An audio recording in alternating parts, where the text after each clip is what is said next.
Welcome to the EATYALL Podcast, where we discuss the struggles and successes of the farmers, food producers, and chefs who are working to get better ingredients into restaurants today and to ensure their availability in the future. This episode of the EATYALL Podcast is brought to you by the National Veal Promotion and the Beef Checkoff. Discover more about delicious veal at veal.org. Welcome to this episode of the EATYALL Podcast. I'm your host, Andy Chapman, here with my co-host and wife, Marianna. And today we go to Indiana, Marianna. What a trip it was. It was a great trip, and I came away learning a lot about veal that I didn't know. It was also great to get to know and spend time with Chef Marcus Daniel. He's such a sharp guy and asked such good questions while we were out and about inside of the production facility and on the veal farms. He really did. It was like having Tom Brokaw with us.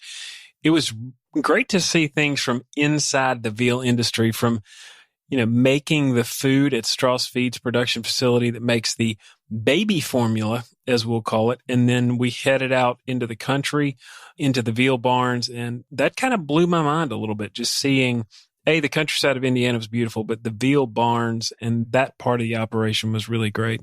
Yeah, super impressive. And we really dig into what that looked like, the sight, sound, smells, or lack thereof that we saw out there. I think the biggest takeaway for me, just to realize that the veal industry has undergone such a tremendous transformation in the past few years that make me just so confident in this ingredient.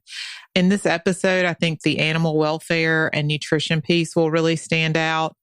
And also, veal cows are really large, over a 500-pound animal at harvest weight. They just happen to be served a personalized nutrition plan that's age appropriate for them. And also really ideal for developing that protein-rich meat that it's just so buttery rich and delicious and so versatile. So, which leads me to, in our next episode 52, next week, we will dive deeper into the diversity of veal as an ingredient. And that episode was recorded after a dinner that Chef Marcus cooked for us, which was it like veal 3 different ways or something? Oh, yeah. Am I like stealing the thunder for next week? No, I think it's kind of teasing next week. And I think that's really cool because I kind of have it in my mind, okay, Marcus, we're going to get you some veal from this farm, which he already knew the farmer and had cooked with it before, but he did things that he'd never done before. Yeah. And it really kind of took my vision of what I expected it to be. This was way beyond veal parmesan, which is delicious, by the way. Yeah, but which we did that at the house to kind of like, okay, we'll practice up here so we know a little bit more about it. Just because it's not something that's served in all the restaurants down here on the regular. Well, I think that these 2 episodes put together will really show confidence in why you should take a second look at veal and give it its rightful place in the center of the plate. So this episode 51 will be out on the farm. Next episode, we'll see it from the kitchen angle.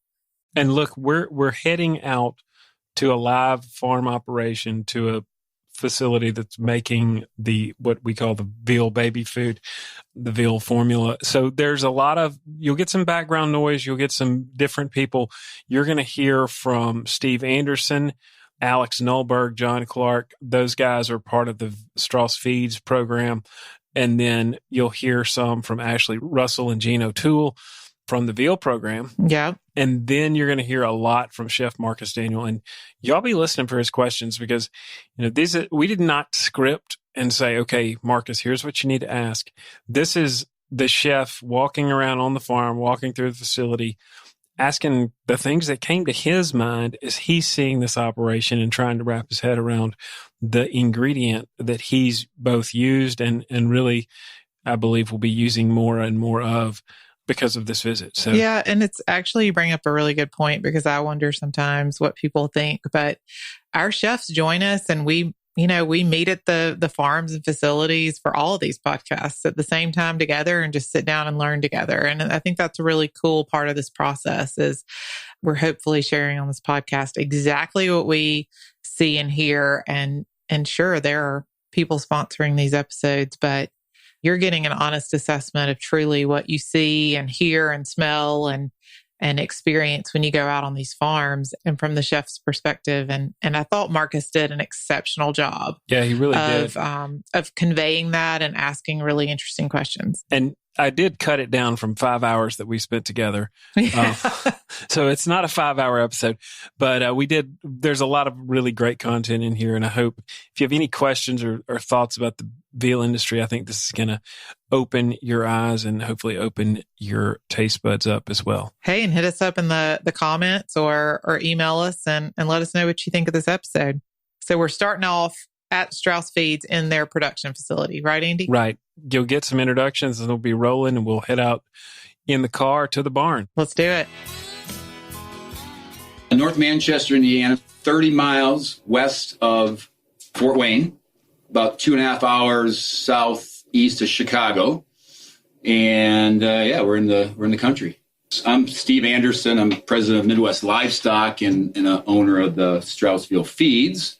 Yeah, I'm Alex. I'm the plant engineer, among a number of other things, but as I'll show you on the tour here, we've had a liquid mixing plant here for about 30 years, and then a couple of years ago, we started construction on what we call the dry plant, the spray dryer next door, where we take liquid ingredients and turn them into a powder, which is an ingredient for feed. So I was brought on to kind of manage the startup. My name is Marcus Daniel. I'm the executive chef of Joseph Decuis. I've been there for about 5 years.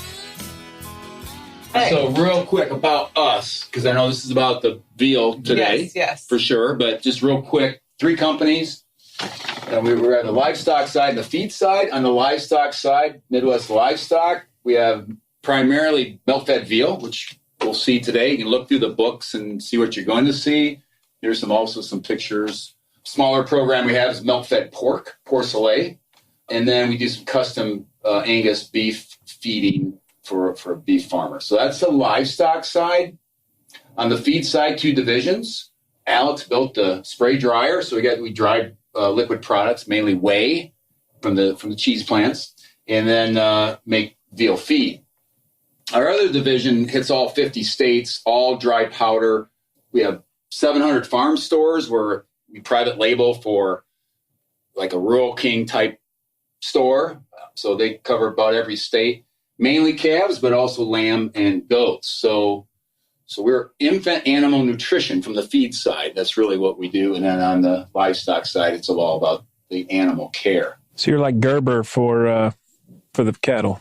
Yeah, actually, Mead Johnson, even more so, because Mead Johnson, for example, has the liquid formula and the dry formula for the babies. So we do the same thing for infant animals. We have a liquid, Alex will show you a liquid side and a dry side. So exactly the same as like a Mead Johnson. That's what, to people who are less familiar with the ag industry, that's kind of the description I usually use for our business in general is if you have children, you go to the store and you can either buy formula that's liquid or formula that's powder. Down here, we make the liquid formula. Up in Wisconsin, and that's just for veal calves down here.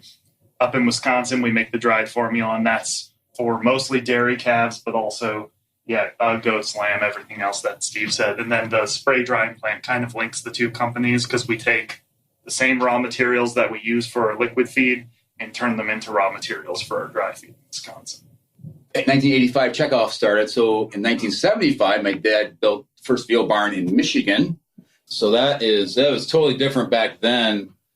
Obviously, we took the European concept where they tied them up in the pens.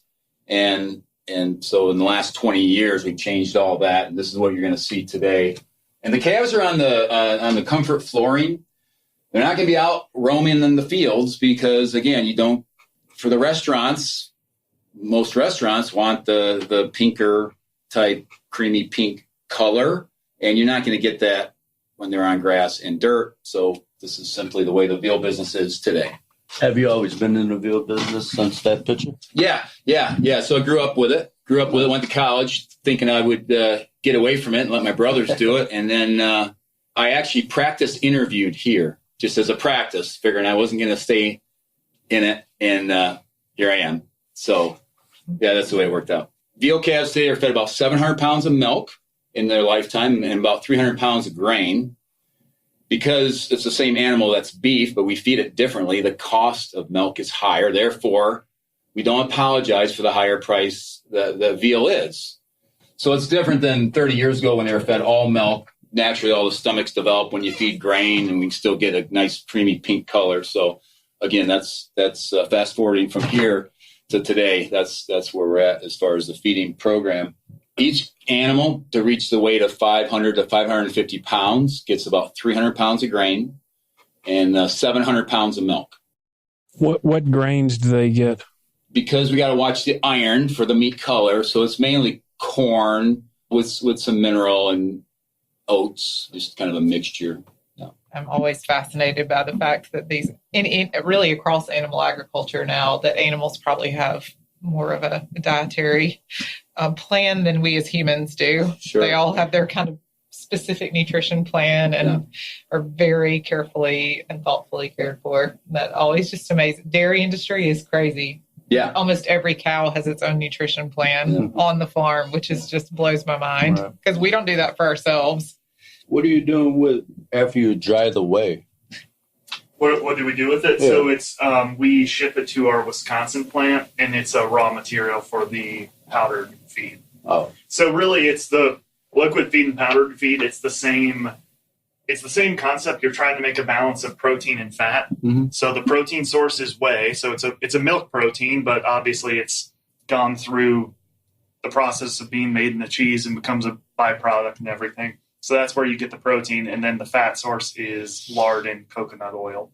But yeah, we basically... So that's a milk mixture. It doesn't enter the dry feed, the grains and everything? Oh, yeah, correct. So, yeah, you'll so see in our world, we have milk in liquid form and milk in dry form. So, yeah, when you say dry feed, that's the grain, the cereal grains. Yeah, we are so heavily tied to the dairy industry. We use the calves, we use the milk, and so it's very, very, very, very heavily tied to the dairy industry. Yeah, I'm careful about saying this, especially when there's a microphone in the room, but because we're what I view as a luxury product, but I sometimes think of us as a recycling industry because all of as you said, the calves themselves are a byproduct, and the protein, the whey, is a byproduct of making cheese.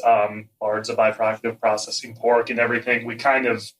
It's just something that needs a home. So I take pride in the fact that we're at the end of a long chain of dominoes of stuff that spoils, and we have equipment here that makes it not spoil. And also, instead of ending up in the trash, we find a way to put it to use and create a good product. That's great. We test all of our raw ingredients coming in, whether it's lard, lecithin, wheys, and all of our outgoing product. Alex utilizes Seth as well for testing of the powders, various testing. And then Steve, on the calf side, we do a lot of blood sampling. So describe this room. Somebody's listening on the podcast, like, what are we looking at? Yeah, there's all these. You have various instruments within this lab. Each device is very specific for the type of testing. We do a lot of solids testing on our whey product. So you've got basically a microwave type machine over here that will test the solids of the whey. We've got pH adjusting equipment over here. Behind Steve Anderson, some newer equipment that we're testing our wastewater streams actually for phosphorus levels, ammonia, BOD, COD. Do you have just one type of feed powder, or do you have like multi-level? Like, do you have a starter for the younger calves, and then once they get older, and then when you're finishing them off, does that change, or is it? Sure, yeah. Steve could speak to that a bit better, but for the liquid side, we only make one formulation. However, the liquid actually is not a finished feed. So it's a big component, and then in our Wisconsin plant where we make the dried feed, we make a couple different mixtures, which Steve can speak to more in a minute. But part of the reason we do that is both so that you can have different nutrition levels with different feeds, but also it gives the farmer a level of control because if they want to adjust, especially as the calves are growing, they can put in more of the dried feed mixing in with the liquid and get more of a blend, and it's more economical and also a lot easier to handle than just having a big tanker of finished feed, essentially. We use the same ingredients in and out every day. Buy whey from cheese plants. We've got several cheese plants within a 200-mile radius that we buy whey from. We do broker some in from further out. Lard, coconut oil, and lecithin oil. Those are the main ingredients of our liquid feed. This room here is where all the blending takes place. We buy a lot of whey from suppliers, and it can come in cold or hot. One of the things we want to do when we're blending is standardize it. All the whey goes through the heat press here. We heat it up to 140 degrees. These are 2 small batching tanks, 1,500-gallon batching tanks. We'll put X amount of whey in there, and then on top of that, lecithin, coconut oil. I view everything as a math equation. It's a habit of mine. So you're putting in 2 things. You're putting in heat, you're putting in 330-degree air, and you're putting in liquid product. And you're giving out 2 things. You're getting out about 130-degree air and powdered product. And then the moisture that's getting kind of dried off, it goes through the stack up top. And one thing just to mention, so, John mentioned in the lab how we do a lot of testing on our wastewater. That's why you see drain plugs on everything is we pump these off and then haul that off site. It's just we want to make sure not a single bit of solids goes down the drain that shouldn't. So I'll admit I'm working on a cleaner solution than this, but this is really dang effective. Making right now is our blend of the fat and protein. So this particular blend is 10% protein, 50% fat. But yeah, it comes off. It's pretty dang close to baby formula, both in terms of how it's formulated and how it's made. So this is the protein and fat blend. So it's about, on a solids basis, it's about halfway. But it's 10% protein, 50% fat. We're so thankful to our friends at the National Veal Promotion for taking the time to educate us about veal, an ingredient that honestly, Andy and I didn't know that much about.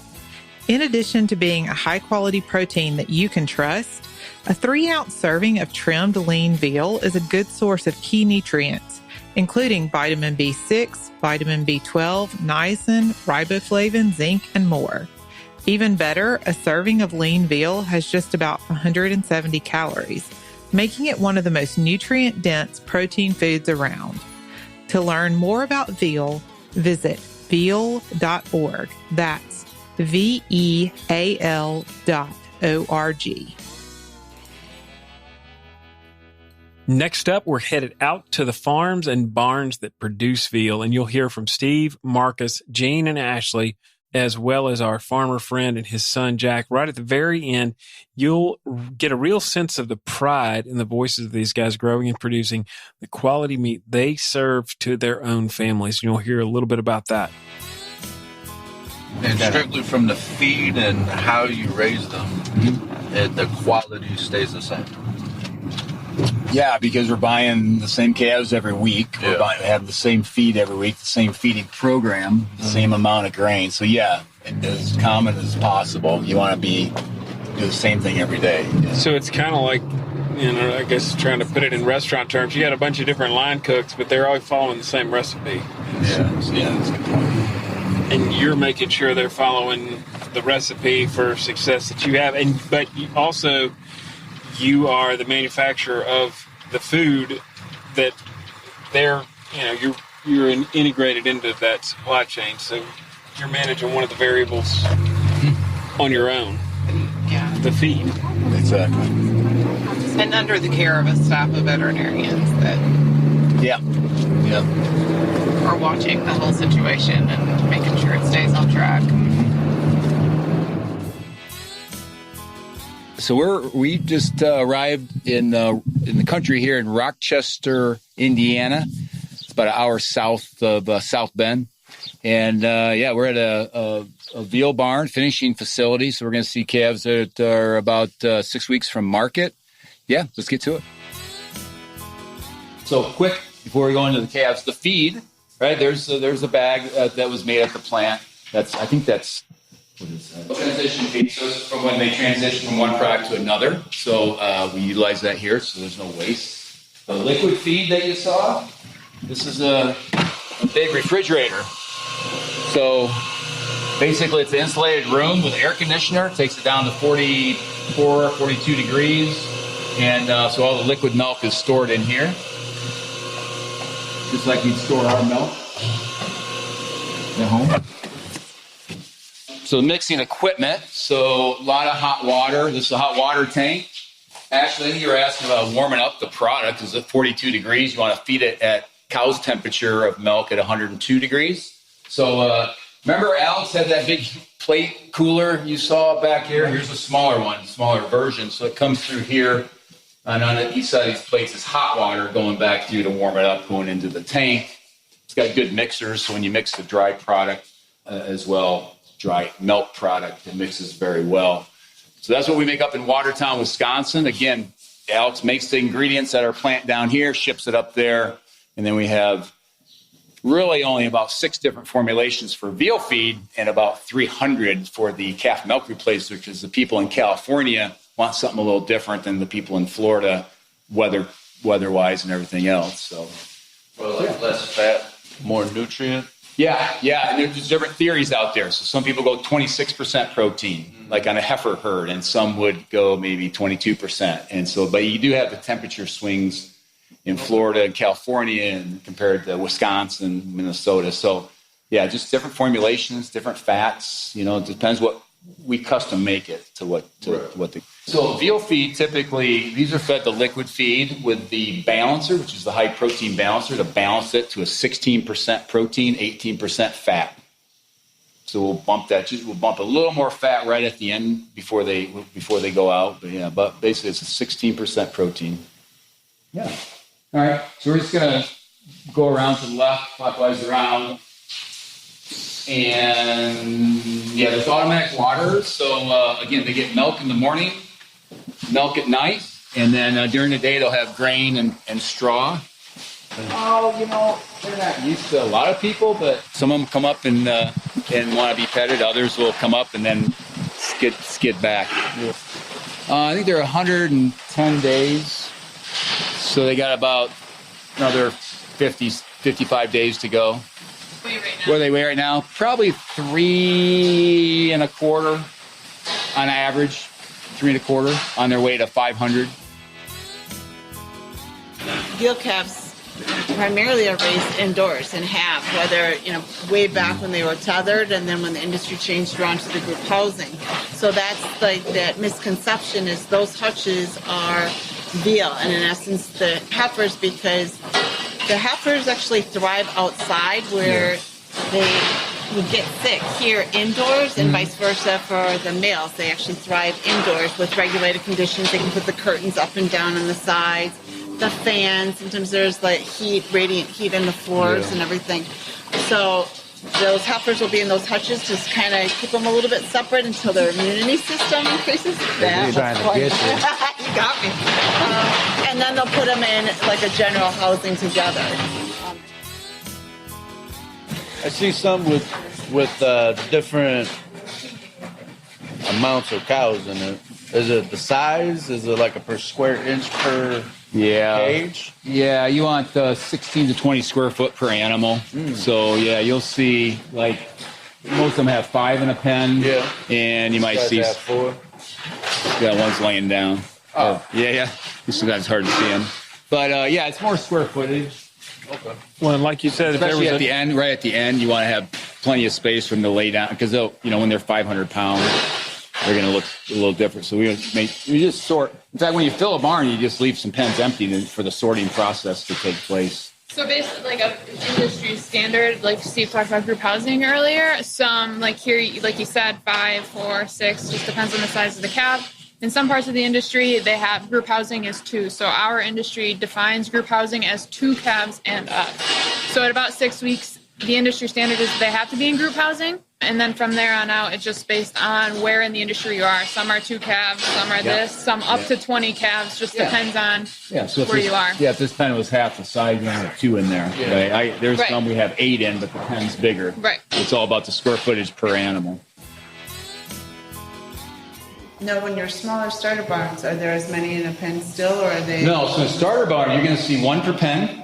Now, they can get up and interact with the ones next to them, but then they can lay down and have their privacy. Because in babies, the first 6 weeks, it's all about the suckling, and so they can stress each other by just sucking on each other. I mean, that's ears and all. So we keep them separate. they can get up and interact with their neighbors, but then they can have their own privacy. So is that where you have the mechanical udder? Or do you have someone? No, it's all manual fed, individual buckets. Yeah, individual buckets, and then then they from about 7 weeks on they move into here.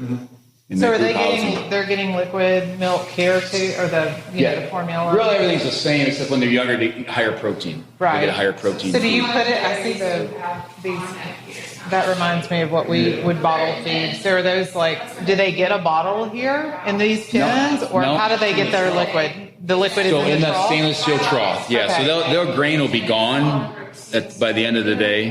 By the end of the feeding, the farmer knows about what each pen eats, and so then he'll have it clean prior to putting milk in it. And then liquid goes in there. Yep. Okay. Yeah, so we call it comfort flooring. The packing plant's like because it keeps the calves so clean underneath, and that's important for the E. coli control. And we like looking at it in the barn, so it's easy to keep them clean. So And describe the flooring. It's this orange. It's color-coded like a soft rubber on metal. So it's very strong, but yet it gives just a little bit so when they walk, lay down, it's comfortable for them. Main thing is because it's rounded, it keeps them so clean. I just want to point out before we leave here, because we're going to go to a nursery where the calves are young, right? So I just want to point out one more time the size of these calves. Again, these aren't even the full weight at which they will go and leave this farm. So you're about just over 300 pounds, and they've got about almost 200 more pounds around that on average to go before they reach market weight. See how many more weeks do these guys have? So about 2 months. So because, like I said, genetically they're a little different, you want a 500-pound average, but there are calves in there that weigh 600 because then you got some that weigh 460, right? So, you get the variety, but which is good. I mean, if you're a packer, you want it all perfect, but really they want the bigger cuts for the restaurants, like the veal chops. You want to have that big chop for the restaurants. You come in and they know it's feeding time. You start walking along there and they pop up and they're ready to eat. And if some are slow to eat, you kind of keep track of that. How long does the cow sleep? Well, they're kind of like dogs. So they don't sleep any real length of time, but they like to rest. Yeah. I mean, these calves aren't, if they're super sleeping, you can walk in here and a calf could be in dreamland. He'd be over there his mouth moving. And you can tell he's dreaming about eating or something. Yeah. But they're just laying here resting and digesting their food. Yeah, you can't blame them. Yeah, I mean, if I didn't have to work, it's like sitting on the couch, You could sit down and relax. Yeah, we used to raise pigs and feed extra milk from the cows, colostrum milk or whatnot. We can take it over to the butcher, and he's like, "Oh man, that is the best pork we've ever had." Well, it's been fed milk, so it's got a little bit of and that's and it's tender, and it's got a little bit of a sweeter flavor to it. So it's still beef, but it's a different, if you got a sweet tooth, it's a sweet beef. And it's my wife did a last summer, online cooking class, it was a veal beef promotion. And she signed up for it and she got it. So she got on a webinar, and it was 20 all over the country. It was a chef out of New York, and they did a dish, and we ate it one night. So it was interesting. Oh, that's interesting. Was it good? It was really good. What'd you make? It was veal with, my wife, if she was here, would know the name of it, but it had some sauce and some vegetables and some mushrooms or stuff with it. That was her program. Okay. That was your recipe? I think so. Well, it's not my recipe, my program. Okay. That was your program. Yeah. Well, it's important and more awareness because what Jack said, people think brown eggs come from the farm and white eggs come from the grocery store. No, it's a different breed of animal, bird. And so people need more informed so they can try different things and open up what my wife said, open up your menu a little bit. Thanks for being here, guys. Yeah, no problem. Thank you for your Jackson, is there anything we need to know about veal farming? You got any final thoughts? It's fun. It's a lot of work too. Yeah. But you get self-satisfaction in raising some nice, healthy animals. Mm-hmm. I mean, you go in there and sometimes they're just happy to see you and they're bouncing around. You've been listening to the Eat Y'all Podcast. hosted by Eat Y'all founder and chief relationship officer, Andy Chapman. If you enjoyed this episode, it would mean the world to us if you'd join us in our mission to save family farms by subscribing and leaving a review. Even better, share this episode and follow us on your favorite social media account at Let's Eat Y'all.